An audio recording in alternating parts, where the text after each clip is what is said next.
नमस्कार, स्वागत है study with Ravi YouTube channel में। आज हिंदी टीजीटी पीजीटी के 1000 प्रश्नों की सीरीज का पार्ट 5 करेंगे, जिसमें महत्वपूर्ण 30 प्रश्न रहेंगे और बहुत ही महत्वपूर्ण प्रश्न होंगे। तो प्लीज़ वीडियो को पूरा देखें और चैनल को सब्सक्राइब नहीं किया हो तो प्लीज़ चैनल को सब्सक्राइब जरूर कर लें। तो चलिए शुरू करते हैं। पहला प्रश्न है आज का, जयशंकर प्रसाद के किस नाटक में 3 राज परिवारों मगध, कौशल और कौशांबी को केंद्र मानकर शासकों की महत्वाकांक्षा को दिखाया गया है? तो इसका सही आंसर है ऑप्शन नंबर ए, अजातशत्रु। अजातशत्रु का जो प्रकाशन वर्ष है वो है 1922 ईस्वी। प्रश्न नंबर 132 है, सबूत काव्य संग्रह के लेखक कौन हैं?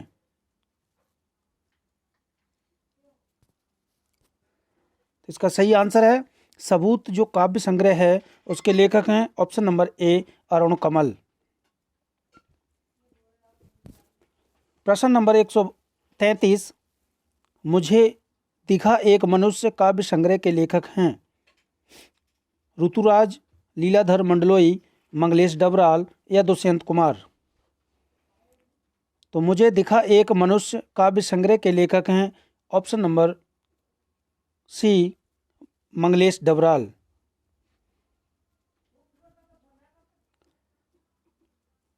अगला प्रश्न है, हम पक्षी उन्मुक्त गगन के किसकी रचना है?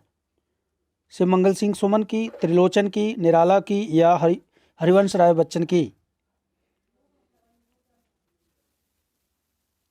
तो इसका सही आंसर है, हम पक्षी उन्मुक्त गगन के रचनाकार हैं ऑप्शन नंबर ए, शिव मंगल सिंह सुमन।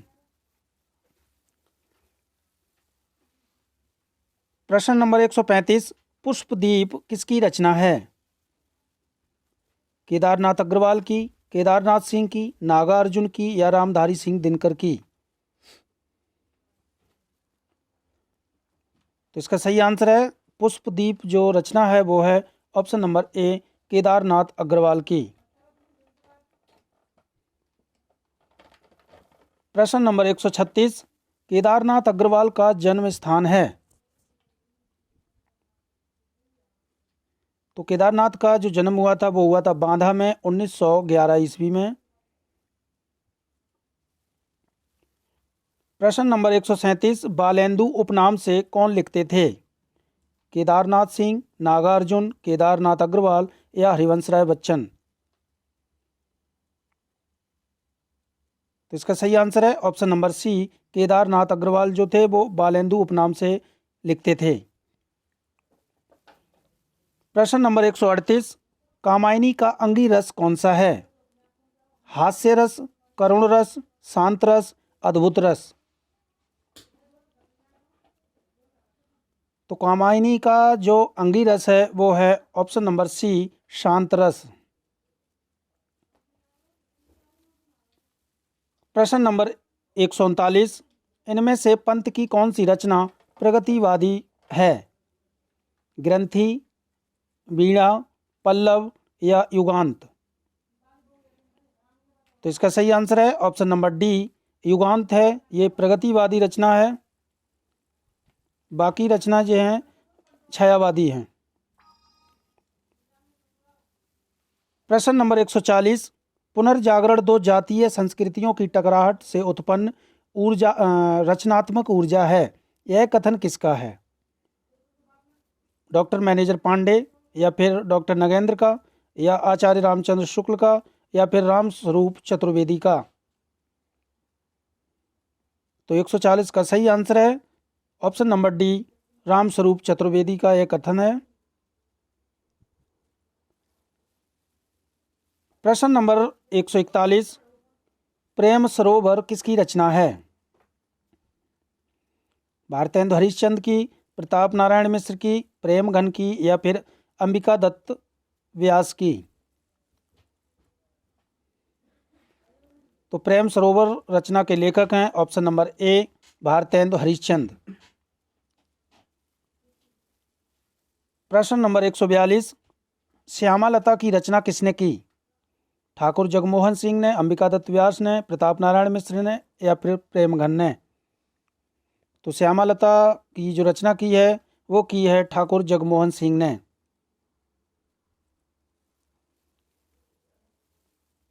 प्रश्न नंबर 143, इनमें से सही सम्मिलित नहीं है। पावस पचासा 1886, हो होरी 1891, या फिर सुकवि सतसई 1887, या उपयुक्त सभी। तो इनमें से सही आंसर है ऑप्शन नंबर डी, ये उपयुक्त सभी सही सम्मिलित हैं। प्रश्न नंबर 144, घनानंद के गुरु कौन थे? तो घनानंद के जो गुरु थे वो थे ऑप्शन नंबर बी, वृंदावन देव। प्रश्न नंबर 145, माधुर्य लहरी किसकी रचना है? दामोदर चौधरी की, या कृष्णदास की, या प्रेम सखी की, या इनमें से कोई नहीं। तो इसका सही आंसर है माधुर्य लहरी रचना है ऑप्शन नंबर बी, कृष्णदास की।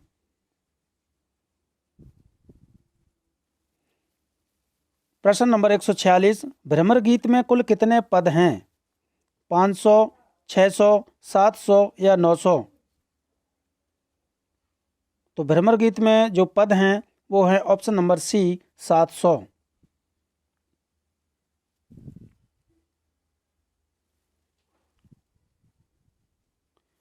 प्रश्न नंबर 147, मैनेजर पांडे ने भ्रमर के कितने रूप बताए हैं?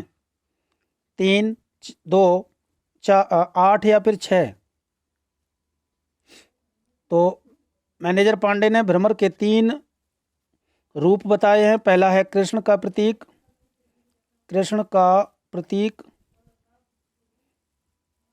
दूसरा है उद्धव का प्रतीक,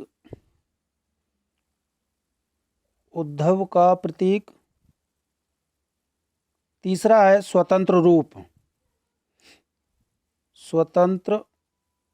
रूप। ये 3 रूप भ्रमर के बताए हैं मैनेजर पांडे ने। प्रश्न नंबर 148, नाभादास की रचना भक्तमाल में कितने कवियों का जीवन वृत्त है?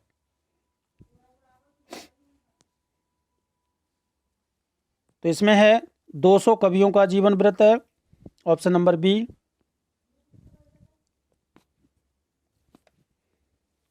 प्रश्न नंबर 149, तुलसीदास की रचना विनय पत्रिका का मुख्य रस क्या है? तो विनय पत्रिका का जो मुख्य रस है वो है ऑप्शन नंबर बी, भक्ति रस। और इसमें 279 छंद हैं। प्रश्न नंबर 150, शिव सिंह सेंगर तुलसीदास का जन्म स्थान मानते हैं? राजापुर, जिला बांदा, सूकरखेत, जिला एटा, या उपरोक्त दोनों, या इनमें से कोई नहीं। तो शिव सिंह सेंगर जो तुलसीदास का जन्म मानते हैं वो मानते हैं ऑप्शन नंबर ए, राजापुर, जिला बांदा। प्रश्न नंबर 151, कौन से विद्वान तुलसीदास को स्मार्त वैष्णव मानते हैं? हजारी प्रसाद द्विवेदी, डॉक्टर बच्चन सिंह, नंद दुलारे वाजपेयी, या फिर आचार्य रामचंद्र शुक्ल। तो तुलसीदास को स्मार्त वैष्णव मानने वाले हैं ऑप्शन नंबर डी, आचार्य रामचंद्र शुक्ल। प्रश्न नंबर 152, इनमें से कौन सी अग्रदास की रचना नीति परक है? राम ध्यान मंजरी, हितोपदेश, कुंडलियां, अष्टयाम। तो इसका सही आंसर है ऑप्शन नंबर सी, कुंडलियां जो है वो नीति परक रचना है। प्रश्न नंबर 153, 5 चौपाई के बाद एक दोहा देने की परंपरा इनमें से किस रचना में है? मृगावती में, मधुमालती में, इंद्रावती में, या उपरोक्त सभी में। तो इसका सही आंसर है ऑप्शन नंबर डी, उपरोक्त सभी में। ये तीनों रचनाओं में 5 चौपाई के बाद एक दोहा है। प्रश्न नंबर 154, नूर मोहम्मद दिल्ली के किस बादशाह के समकालीन थे? मोहम्मद शाह के, सिकंदर लोदी के, अकबर के, या कुतुबुद्दीन ऐबक के। इसका सही आंसर है नूर मोहम्मद जो थे वो मोहम्मद शाह के समकालीन थे। प्रश्न नंबर 155, जायसी की किस रचना में ईश्वर भक्ति के प्रति प्रेम निवेदन है? कन्हावत, कहरनामा, मसलानामा, चित्ररेखा। तो ईश्वर भक्ति के प्रति प्रेम निवेदन है ऑप्शन नंबर सी, मसलानामा में। प्रश्न नंबर 156, नंददास की रूपमंजरी रचना का प्रकाशन वर्ष है?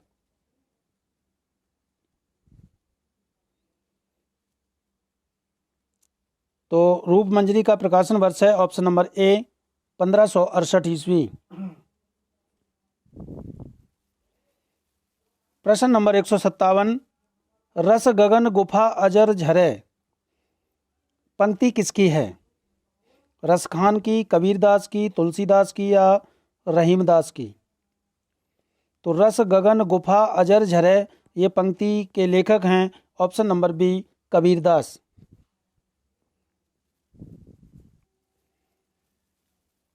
प्रश्न नंबर 158, सुख सागर किसकी रचना है? सूरदास की, मलूकदास की, अक्षर अनन्या की या फिर बाबालाल की? तो सुखसागर की रचना की है ऑप्शन नंबर बी, मलूकदास ने। प्रश्न नंबर 159, सिद्धांत बोध किसकी रचना है? अक्षर अनन्या की, रज्जब की, निपट निरंजन की या सींगा की? तो सिद्धांत बोध रचना के लेखक हैं ऑप्शन नंबर ए, अक्षर अनन्य।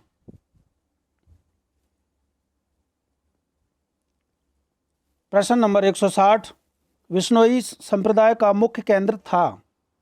काशी, डीडवाना, अलवर या बीकानेर? तो विश्नोई संप्रदाय का जो मुख्य केंद्र था वो था option number B, Didwana, Rajasthan. तो ये थे महत्वपूर्ण 30 प्रश्न अच्छे लगे हो तो प्लीज़ वीडियो को लाइक, शेयर और चैनल को सब्सक्राइब जरूर करें। Thank you.